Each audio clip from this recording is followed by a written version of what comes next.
He became the devil to kill the devil, and hoped God would forgive him later. Two paths to peace in Vinland Saga.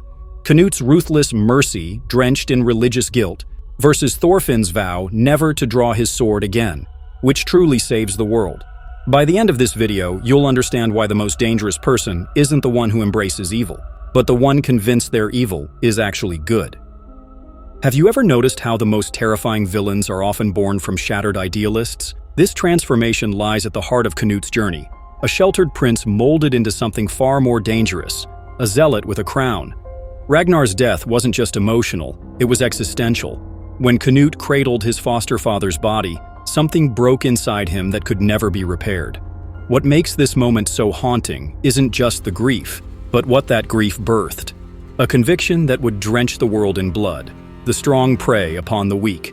Those words from Askeladd didn't just change Canute, they rewrote him. The meek prince who once hid behind others suddenly saw himself as the instrument of divine judgment. But here's what most viewers miss. This wasn't courage awakening, it was guilt transforming into purpose. Look at historical parallel. Emperor Constantine, who supposedly saw a vision of the cross before battle, and thereafter conquered in God's name. Or consider Thomas Torquemada, who tortured thousands during the Spanish Inquisition while believing he was saving their eternal souls. The pattern is chillingly consistent. Absolute conviction plus personal trauma creates the perfect recipe for sanctified violence. Canute's private confession to Askeladd reveals everything. Love is the root of all evil. Not hatred, not greed, but love itself. This perversion of Christian theology shows his mind already twisting faith into something unrecognizable. He's not rejecting love, he's weaponizing it.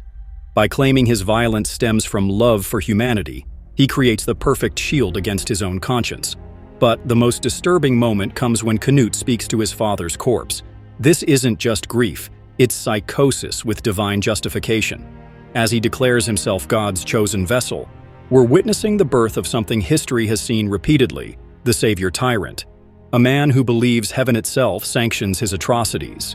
The psychological term for this is moral injury, when a person's ethical foundation shatters so completely that they reconstruct an entirely new moral framework to survive. Canute doesn't just change his mind, he changes reality itself to match his broken perception. What makes this truly terrifying is how recognizable it remains. The most dangerous person in any room isn't the one who knows they're doing wrong. It's the one absolutely certain they're doing right, no matter how many bodies pile up. But you can't build an empire on personal conviction alone, and Canute knew this better than anyone. Personal conviction might forge a tyrant, but it takes political genius to forge an empire. And this is where Canute's true brilliance emerges, not just in his faith, but in how he weaponizes that faith against an entire kingdom. What's fascinating about Canute's rise isn't just that he seized power, it's how methodically he sanctified that power afterward. Where most conquerors rule through obvious fear, Canute understood something far more insidious. Fear works best when disguised as salvation. His strategic alliances weren't built on simple promises of wealth or titles. To each noble and courtier, he offered the same intoxicating proposition. Join me, and you're not just choosing a king. You're aligning with God's divine plan for peace. Reject me? You're not just committing treason, you're committing heresy. Look at how Henry VIII transformed himself from mere monarch to head of the Church of England. These weren't just political moves, but complete reframings of religious authority. Canute's public masses weren't simple ceremonies. They were masterclasses in political theater. Every genuflection, every hymn, every prayer became a public oath of fealty. What makes these scenes so disturbing is watching how effectively Canute binds the nobility in collective worship, creating a system where questioning the king becomes blasphemy itself. This brings us to what I call Canute's rational evil philosophy. Unlike villains who revel in cruelty, Canute presents his violence as sorrowful necessity, the loving parent who must discipline the child. I don't want to hurt you, his actions whisper, but a better world requires your suffering.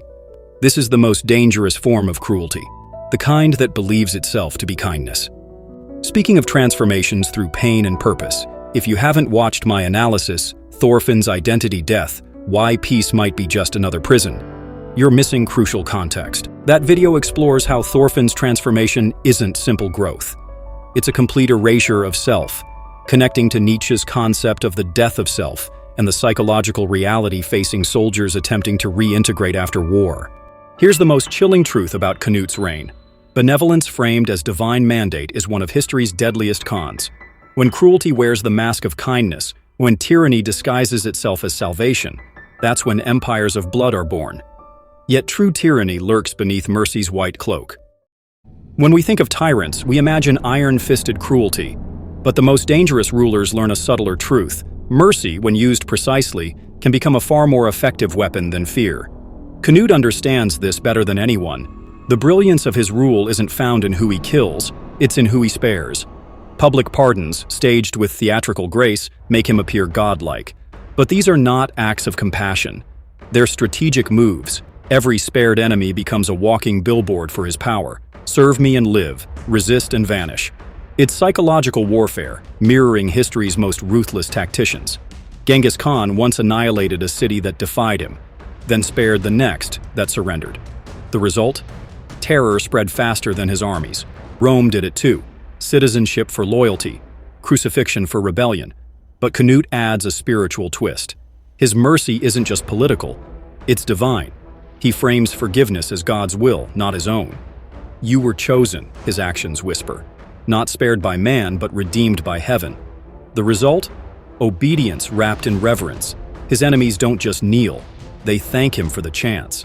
Survivors feel blessed, even grateful, while their terror roots loyalty deeper than any law could. Canute's promise of paradise on earth seals the deal. Peace, justice, salvation. It all flows through him.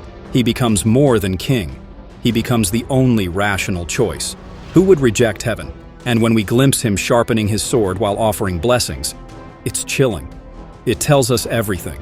Mercy isn't morality, it's math. The same hand that forgives today can strike tomorrow if the numbers demand it. This isn't just about survival, it's about identity. Those he spares become invested in his rule. Their continued safety depends on proving they deserved his grace, and resistance? It fractures. Old allies turn loyalist. Hope dies quietly, replaced by fearful gratitude. Modern regimes still use this playbook. Selective pardons, loyalty swaps, re-education. It's not weakness, it's precision. Because when mercy becomes a tactic, it doesn't just control actions, it owns beliefs. Canute doesn't just win, he converts. And that's what makes him terrifying. But on the far edge of the world, one man's dream rejects both sword and crown. Two men, two visions, both chasing peace, but walking paths that couldn't be more different. Canute carves his way forward with power, blood, and divine mandate. Thorfinn, meanwhile, lays down his sword and chooses to build, not conquer. One demands order, the other invites freedom.